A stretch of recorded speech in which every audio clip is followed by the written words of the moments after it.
এবারে শুরু হয়ে গেল চোর আর পুলিশের খেলা। হ্যাঁ, চোর হচ্ছে আমাদের বর বিচিত লাহিড়ী আর পুলিশ হচ্ছে পরশুরাম।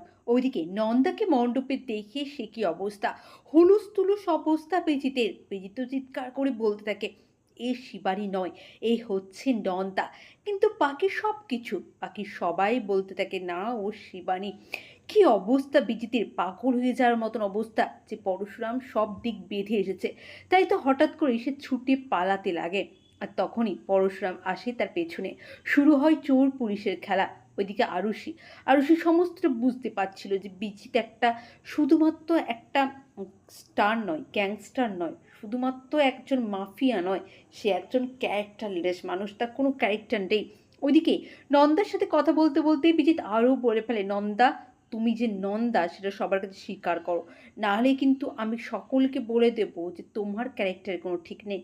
ওইদিকে বিজিতকে তুলে নিয়ে এলো পরশুরাম, হ্যাঁ, স্পেশাল ব্রাঞ্চের অফিসে। এবারে কি হবে, তাহলে কি পরশুরাম আজকের না সিরিয়ালটা শেষ হয়ে যাবে? বিজিত ধরা পড়ে গেল, এবার হয়তো কর্ণ চ্যাটার্জি, কবির চ্যাটার্জি, জিৎ মুখার্জি, সত্যজিৎ মুখার্জি এমনিতেই এখন পাল্টে গেছে, সবাই বদলে যাবে। কোন দিকে মোড় নিতে চলেছে এই শিবানী রহস্য, সেটা তো মিটেই গেল। আর বিজিতি যে বিজয়লাল সেটাও এবারে প্রমাণ হয়ে যাবে। তাহলে এবারে পরশুরাম কোন দিকে মন নিতে চলেছে, আপনাদের কি মনে হয় কমেন্ট করে জানান। পরশুরাম আপনাদের এখনও one of the favourite serial তো, সেটাও কিন্তু কমেন্ট করে জানাতে ভুলবেন না। ওইদিকে পরশুরামের বুদ্ধির কাছে হার মানবে কিন্তু সবাই। তটিনী কিন্তু এখানে নেই, তটিনী তার নিজের কাজে ব্যস্ত। তটিনী তাকে এমনভাবে সবাই মিলে জড়িয়ে রেখেছে যে সে বাইরে আসতে পারে না, কারণ সবাই জানে তো যে সে জেলের মধ্যে আছে। তাই তো বন্ধুরা, কেমন লাগছে পরশুরাম কমেন্ট করে প্লিজ জানান। চ্যানেল নতুন হলে চ্যানেলটা সাবস্ক্রাইব করুন। বিজিতকে কি এনকাউন্টার করবে পরশুরাম? না, বিজিতকে বাঁচিয়ে রাখবে।